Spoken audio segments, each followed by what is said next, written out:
الحمد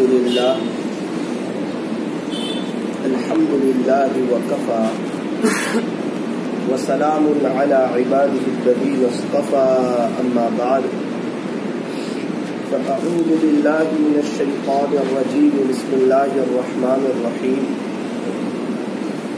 وذكر فإن الذكرى تنفع المؤمنين صدق الله مولانا العظيم. درود شریف پڑھیں.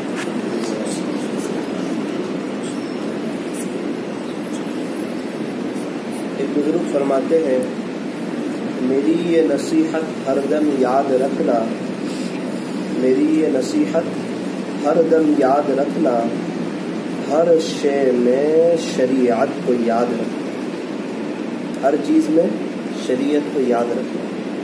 اور دعوت و تبلیغ کی مبارک محنت سے یہی چاہا جاتا ہے کہ ہم 100% شریعت اور سنت پر چلنے والے بن جائیں. اس مبارک محنت کے ذریعے سے یہ چاہا جاتا ہے کہ ہم پورے اسلام میں داخل ہو جائیں. اور دین کیسا ہے؟ تو فرمایا دین یسر. دین تو کا آسان ہے، جو چلنا چاہے اس کے لیے تو بہت آسان ہے، اور جو چلنا ہی نہ چاہے اس کے لیے بہانے ہزار ہیں. یا ایھا الذین آمنوا ادخلوا فی السلم کافہ. اے ایمان والو، اللہ یہ مجھ سے بھی کہہ رہا ہے، آپ سے بھی کہہ رہا ہے، ہر ایمان والے سے کہہ رہا ہے. یہ اللہ کا پیغام ہے ہمارے نام، ہم میں سے ایک ایک کو کہہ رہا ہے اے ایمان والو پورے اسلام میں داخل ہو جاؤ. آدھے تیتر آدھے بٹیر نہ بن، پورے داخل ہو جاؤ. پورے گھر کے دروازے کو دستک دے رہے تھے، دروازہ کھلا، پورے اندر چلے گئے. اب باہر ہے، فرمایا باہر نہیں ہے. ایسا نہیں ہوتا ایک پیر گھر کے اندر ایک پیر باہر، انسان پورا گھر میں چلا جاتا. اب وہ بیڈ روم میں جا سکتا ہے، اب اے سی میں بیٹھ سکتا ہے، اب گھر کی نعمتوں سے فائدہ اٹھا سکتا ہے. ایک پیر گھر میں ایک پیر باہر، تو وہ گھر کی نعمتوں سے صحیح معنوں میں فائدہ نہیں اٹھا پاتا. کہتے اے ایمان والو پورے اسلام میں داخل ہو.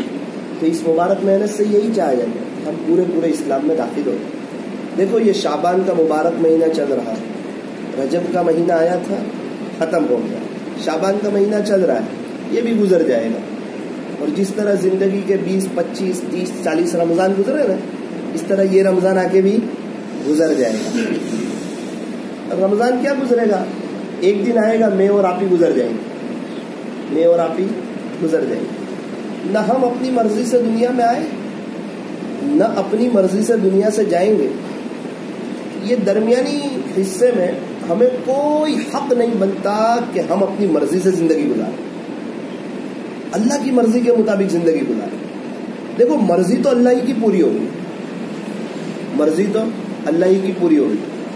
بندہ اس پر خوش ہو جائے، اللہ کی مرضی پر راضی ہو جائے، اللہ کی منشا کے مطابق اپنی زندگی گزار دے، اپنی عقل کو، اپنی سوچ کو، اپنی سمجھ کو پیچھے رکھ دے. اور جس طرح صحابہ کو پتا تھا کہ یہ دنیا فانی ہے، آخرت باقی رہنے والی ہے، اس مبارک محنت کے پلیٹ فارم سے ہمیں یہی سمجھایا جا رہا ہے کہ دنیا فانی ہے اور آخرت باقی رہنے والی ہے. فانی چیز کو دل دماغ دینا فرمایا نادانی ہے، باقی رہنے والی چیز کو دل دماغ دینا فرمایا اس دنیا کے لیے اتنی تیاری کرو جتنا یہاں رہنا ہے، اور آخرت کے لیے اتنی تیاری کرو جتنا وہاں رہنا ہے. تو وہ لامحدود زندگی ہے، اس کے لیے بہت زیادہ تیاری کی ضرورت ہے، اس کے لیے ثواب بہت زیادہ رکھا. تھوڑے عمل پہ ثواب بہت زیادہ، عمل اتنا کرو ثواب اتنا لے لو. زندگی بہت لمبی ہے، ہمیشہ کی کبھی نہ ختم ہونے والی زندگی. اور دیکھو مرضی تو اللہ کی پوری ہوگی. حضرت آدم علیہ السلام کی مرضی ہے کہ جنت میں رہوں، اللہ کی مرضی ہے کہ حضرت آدم دنیا میں آئے. کس کی مرضی پوری ہوگی؟ اللہ کی. ابراہیم علیہ السلام نے خواب دیکھا، ابراہیم علیہ السلام کی مرضی ہے، چھری تیز کر لی کہ اب بیٹے اسماعیل پر چھری چلا کر ان کو ذبح کر دیا جائے، اور اللہ کو یہ بتا دیا جائے کہ اللہ آپ کا حکم آگے، بیٹے کی محبت پیچھے. اور اللہ کی چاہت تھی کہ حضرت اسماعیل ذبح نہ ہو بلکہ جنت سے میٹھا آئے وہ ذبح ہو، اور یہ سنت ابراہیم قیامت تک کے لیے جاری و ساری رہے. تو مرضی کس کی پوری ہوئی؟ اللہ کی. ہمارے نبی علیہ السلام کی مرضی ہے کہ چچا ابو طالب ایمان قبول کر لے، چونکہ 42 سال خدمت کی ہے، 42 سال 42 ایئرس. ہمارے نبی علیہ السلام جب ماں کے پیٹ میں تھے، جب ابا کا انتقال ہو گیا تھا، آپ یتیم پیدا ہوئے. الم یجدک یتیما فآوا، 6 سال کی عمر ہوئی، بی بی آمنہ ماں کا انتقال ہو گیا. 6 سال کی عمر ہے، نہ ابا ہے نہ امی ہے، دادا کی کفالت میں آئے. 8 سال کی عمر ہوئی، دادا کا بھی انتقال ہو گیا. اور ہمارے نبی علیہ السلام امی ہے، امی، ان پڑھ. اور ہمارے نبی علیہ السلام کا ان پڑھ ہونا یہ ہمارے نبی کے لیے بہت بڑی خوبی ہے، اور ہمارے نبی کا پڑھے ہوئے ہونا یہ بہت بڑا عیب ہے. ہمارے لیے ان پڑھ ہونا عیب ہے، پڑھے ہوئے ہونا خوبی ہے. ہمارے نبی کے لیے ان پڑھ ہونا بہت بڑی خوبی ہے. اگر میرے پاس پڑھا ہوا لڑکا بیان کرے گا نا تو میں کہوں گا دیکھو یہ میرے پاس پڑھا ہوا. کیا کہوں گا؟ اچھی قرات کرے گا نا، حافظ میرے پاس ہوا ہے.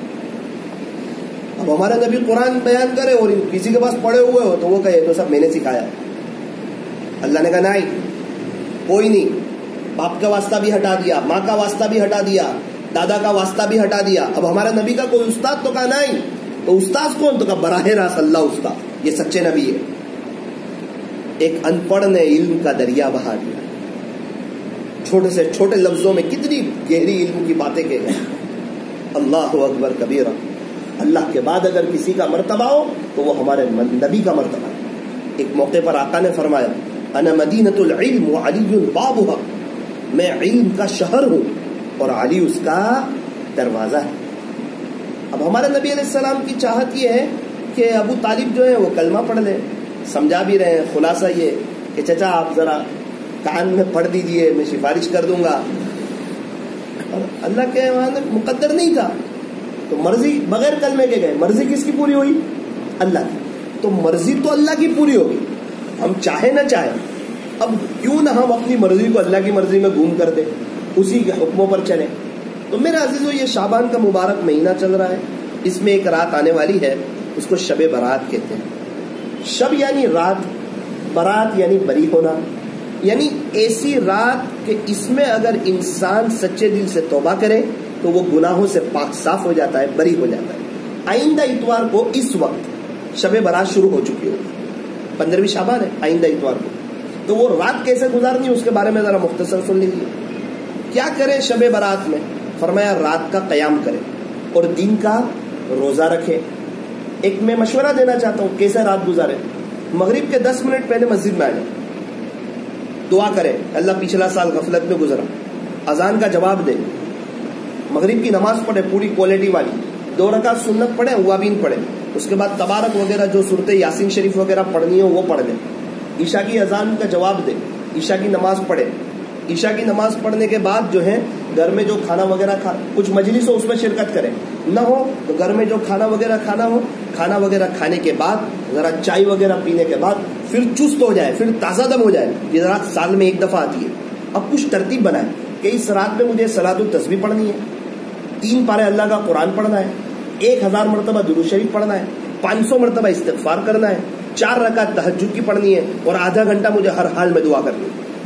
اب یہ ہے کہ ٹارگیٹ، جس کے سامنے ٹارگیٹ ہوتا ہے نا وہ محنت کرتا ہے. اب 500 مرتبہ درود شریف پڑھا، اب 500 بعد میں پڑھنا، ابھی استغفار شروع کرنا. 500 استغفار کر لیا، ابھی صلاۃ التسبیح پڑھ لی، صلاۃ التسبیح پڑھ لی. اب قرآن شریف کی یہ عبادت کے بعد دوسری عبادت، دوسری عبادت کے بعد تیسری عبادت، تاکہ ہم ہماری کمزوری کی وجہ سے اکتاوے نہیں. پھر اس کے بعد تو آخر میں 4 رکعت تہجد، پھر اس کے بعد جم کے اللہ کے سامنے دعا. ہو سکے تو روزہ رکھ لو 15ویں شعبان.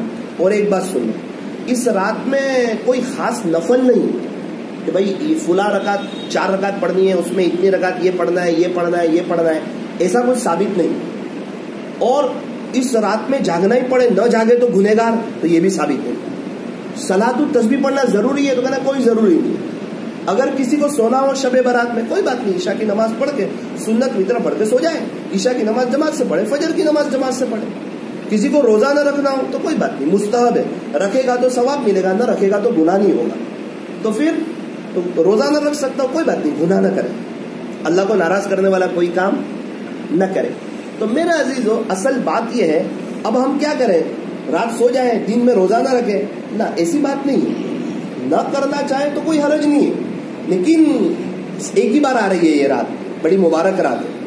کچھ راتیں ایسی ہیں جس میں اللہ خیر کا دریا بہا دیتے، اس میں ایک شب برات ہے. کچھ راتیں ایسی ہیں جس میں دعائیں قبول ہوتی ہیں، اس میں ایک شب برات ہے.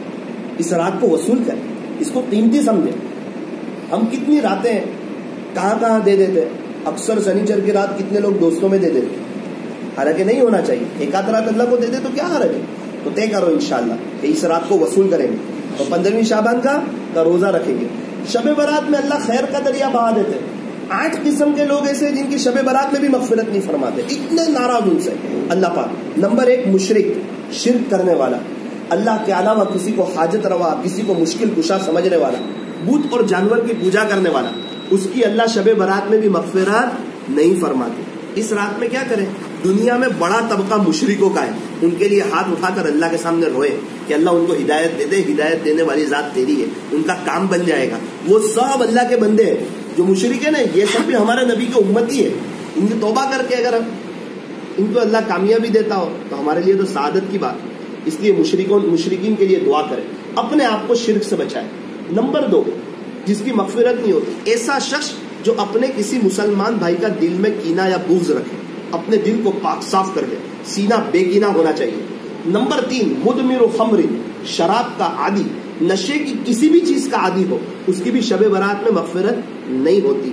جو شخص دنیا میں شراب پیے اور بغیر توبہ کے مر جائے، اللہ اس کو جنت کی شراب سے محروم کر دیتے. آج کل کے نوجوان نشے کی چیز کی طرف چرس، افیون، مختلف قسم کی نشے کی گولیاں وغیرہ استعمال کر رہے ہیں. اس لیے اپنے بچوں کی نگرانی کریں. اپنے بچوں کی کیسے نگرانی کریں؟ جیسے ڈرائیور ڈرائیونگ کرتا ہے کہ نہ اس کی گاڑی کسی سے لگتی ہے نہ کسی اور کی گاڑی اس سے لگتی ہے، ایسے اپنے بچوں کی نگرانی کریں. اور اپنے بچوں کی نگرانی کیسے کریں؟ غصے سے، سختی میں، ڈانٹ ڈپٹ کر کے، مار کر کے نہیں. وہ باہر جا کے آپ کی غیبت کرے گا دوستوں میں. اپنے بچوں کو غیبت کا عادی نہ بنائے، بلکہ اپنے بچوں کو دوست بنائے. وہ اپنی ہر بات ہمارے سامنے اگل دے. وہ جب بات کہہ دے اس وقت اس کو نہ ڈانٹے، جب خوشی کا موقع ہو نا اس وقت سمجھائے کہ بیٹا اچھے بچے ایسا نہیں کرتے. وہ بھی ایک بار بار نہیں کہ وہ چڑ جائے اور طے کر لے کہ اب میری کوئی بھی غلطی میں میرے ابو کو نہیں بتاؤں گا، میرے ابو کو کوئی غلطی نہیں بتاؤں گا. ایسا نہیں، بچوں کے ساتھ دوست بن کے رہے تو ان کی اصلاح ہوگی، ان کی تربیت ہوگی. ہمارے مرنے کے بعد یہی لوگ ہمیں سب سے زیادہ ایصال ثواب کریں گے، یہی ہمارے لیے روئیں گے. ہو سکتا ہے زندگی میں نافرمانی کر لے، لیکن جب جنازہ اٹھتا دیکھیں گے نا اور پتا چلے گا نا کہ یہ باپ گیا ہے تو سب سے زیادہ یہی تڑپیں گے. اس کی اپنے بچوں کی صحیح تربیت کریں، یہ اللہ پاک کی امانت ہے. اور نمبر 4 جس کی شب برات میں بھی مغفرت نہیں ہوتی، ازار کو ٹخنوں سے نیچے کرنے والا، اس کی شب برات میں بھی مغفرت نہیں ہوتی. اللہ اتنے ناراض، اب ملتا کچھ بھی نہیں ہے. آج تک کتنے لوگ ہیں جنہوں نے ازار ٹخنوں سے نیچے کی، نہ ان کی دنیا سوری، نہ ان کو عزت ملی، نہ ایسی کوئی بہار ملی، نہ ان کی کوئی تعریف ہو گئی کہ ماشاءاللہ یہ تو ازار نیچے رکھتے اس لیے ان کی عزت کرتے. ایسا کچھ نہیں ہوتا. اللہ کو ناراض کر کے آج تک کوئی خوش ہوا نہیں اور قیامت تک کوئی خوش ہو سکتا نہیں. اللہ کو ناراض کر کے انسان پریشانی رہتا ہے چاہے بادشاہ کیوں نہ بن جائے، اور اللہ کو خوش کر کے انسان خوشی رہتا ہے چاہے بادشاہ بن جائے یا فقیر بن جائے. تو ازار کو ٹخنوں سے نیچے کرنے والا، اس میں جبہ بھی آ گیا. جبہ بھی ٹخنوں سے نیچے ہوگا تو اللہ اس کی مغفرت نہیں کریں گے. قیامت کے دن اس پر نظر رحمت نہیں فرمائیں گے. جبہ ہو، ازار ہو، لنگی ہو، نائٹ پینٹ ہو، یا یہ کہ جینس ہو، کوئی بھی ہو، جو چیز پہنی ہے ہم نے وہ اگر ٹخنوں سے نیچے ہوگی. اچھا یہ مسئلہ کب ہے؟ جب ہم کھڑے ہو، ہم بیٹھے ہو اس وقت مسئلہ نہیں ہے. میں بیٹھا ہوں میرا جبہ ٹخنوں سے نیچے جا رہا ہے، نہ میں سویا ہوا ہوں اس وقت میری لنگی ٹخنوں سے نیچے جا رہی ہے. مسئلہ وہ نہیں ہے، مسئلہ کھڑے ہونے کی حالت میں قائمن. اور وہ چیز جو اوپر سے نیچے آ رہی ہو، جیسے جبہ پہنا ہوا ہے اوپر سے نیچے آ رہا ہے، شلوار پہنی ہوئی ہے اوپر سے نیچے آ رہی ہے، موزے کا مسئلہ نہیں ہے. اللہ پاک ہمیں صحیح سمجھ عطا فرمائے. تو مردوں کے لیے ٹخنا ڈھکنا حرام اور عورتوں کے لیے ٹخنا کھلا رکھنا حرام.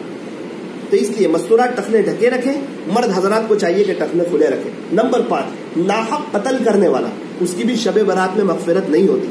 نمبر 6 رشتہ داری کے تعلق کو دنیا کی خاطر توڑنے والا. بھائی بھائی کی بات چیت بنے، رشتہ داروں کی بات بند، اڑوس پڑوس والوں کی بات بند، زمین کا جھگڑا ہوا بات بند.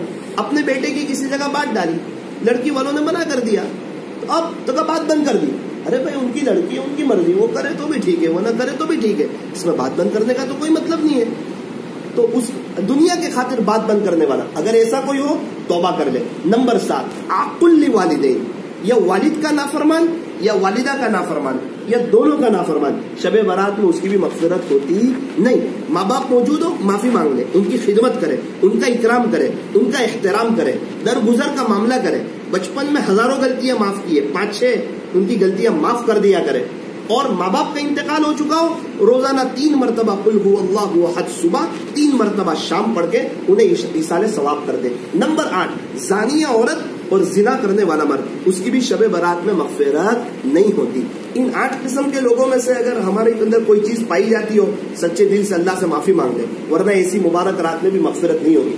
دنیا میں ایک بڑا طبقہ وہ ہے جن کے اندر 8 چیزوں میں سے کوئی نہ کوئی چیز پائی جاتی ہے، ان کے لیے بھی دعا کریں کہ اللہ ان کو بھی ہدایت عطا فرمائے۔ پھر اس کے بعد تو رمضان کا مہینہ آنے والا ہے، اس کی تیاری کرے ابھی سے۔ رمضان آخرت کی تیاری کی بہت بڑی سیزن ہے۔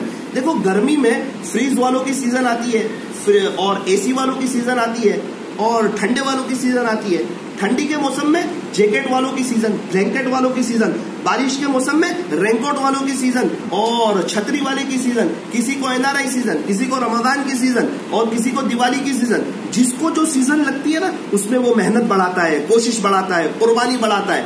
تو رمضان آخرت کی تیاری کی بہت بڑی سیزن ہے، اس میں محنت کر لے، کوشش کر لے، قربانی دے دے۔ اور رمضان بہت بڑا سیل لگا ہوا ہے۔ کتنا بڑا سیل کا نفل کا ثواب فرض کے برابر، فرض کا ثواب 70 فرضوں کے برابر۔ رمضان میں قرآن شریف کی تلاوت زیادہ کرے، افطاری سے پہلے دعاؤں کا اہتمام کرے۔ تراویح آ رہی ہے، اوہو 40 سجدے، ایک سجدے پر اللہ 1500 نیکیاں عطا فرماتے۔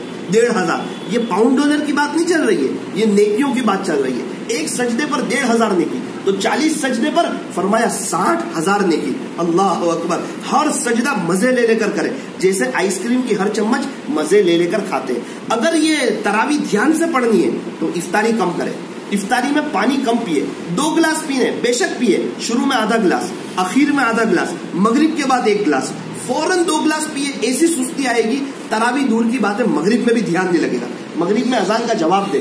افطاری کی وجہ سے ہماری رکعت چلی جائے، بالکل مناسب بات نہیں ہے۔ اور تہجد، اشراق، چاش، اوابین، رمضان کی 1-1 سیکنڈ وصول کریں۔ آخری گزارش یہ ہے، اپنے اللہ سے یہ دعا کریں کہ اللہ جی آپ کے عاشقوں جیسا رمضان گزارنا چاہتا ہوں، ابھی سے گزروا دیجئے۔ اور اپنے گھر میں آج ہی سے فضائل رمضان کی 10 منٹ تعلیم شروع کر دیں، انشاءاللہ مستورات میں بھی اہمیت آئے گی۔ گھر کا ایک ماحول بنائیں، 15 منٹ پہلے کچن کا دروازہ بند، اور وہ کچن کا دروازہ ہر حال میں بند ہو جائے گا۔